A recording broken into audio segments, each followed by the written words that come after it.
മകരവിളക്ക് മഹോത്സവത്തോടനുബന്ധിച്ച് ശബരിമലയിൽ വിപുലമായ മുന്നൊരുക്കങ്ങളുമായി ദേവസ്വം ബോർഡും സംസ്ഥാന സർക്കാരും തിരക്ക് നിയന്ത്രിക്കാനായി 100 ആപ്തമിത്ര വളണ്ടിയർമാരെ ശബരിമലയിൽ ദേവസ്വം ബോർഡ് നിയോഗിച്ചു.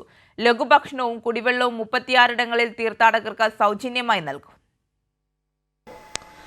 തീർത്ഥാടകർക്ക് സുഗമമായി ദർശനം സാധ്യമാക്കാനുള്ള നടപടികളാണ് ദേവസ്വം ബോർഡും സംസ്ഥാന സർക്കാരും സ്വീകരിച്ചിരിക്കുന്നത്. തീർത്ഥാടന പാതയിൽ ഉടനീളം ചുക്കുവെള്ളവും ലഘുഭക്ഷണവും സൗജന്യമായി നൽകുന്നുണ്ട്.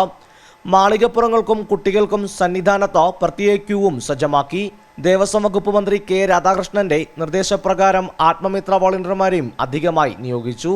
100 വോളണ്ടിയർമാരെ സന്നിധാനം, നിലയ്ക്കൽ, പമ്പ എന്നിവിടങ്ങളിൽ അയ്യപ്പഭക്തരുടെ തിരക്ക് കൂടുതൽ സ്ഥലങ്ങളിൽ നിയോഗിക്കുന്നതിന് അവരുടെ സുരക്ഷ പ്രമാണിച്ച് അദ്ദേഹത്തിൻ്റെ ഉത്തരവ് പ്രകാരം നിർദ്ദേശപ്രകാരം 100 വോളണ്ടിയേഴ്സിനെ നിയോഗിച്ചിട്ടുള്ളതാണ്.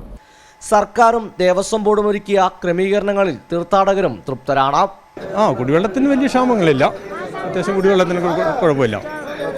കുഴപ്പമില്ല, സന്തോഷമാണ്. പിന്നെ തിരക്കിനകത്ത് നിൽക്കുന്നതിൻ്റെ ഒരു വിഷമം, അരമണിക്കൂറോളം നിൽക്കുന്നതിൻ്റെ ഒരു വിഷമമുള്ളൂ.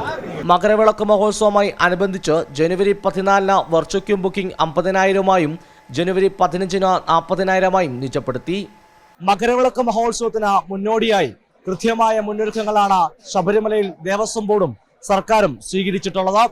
ക്യാമറമാൻ ജയപ്രകാശ് കൊട്ടാരക്കയോടൊപ്പം സുജിറ്റി ബാബു, കൈരളി ന്യൂസ്, സന്നിധാനം.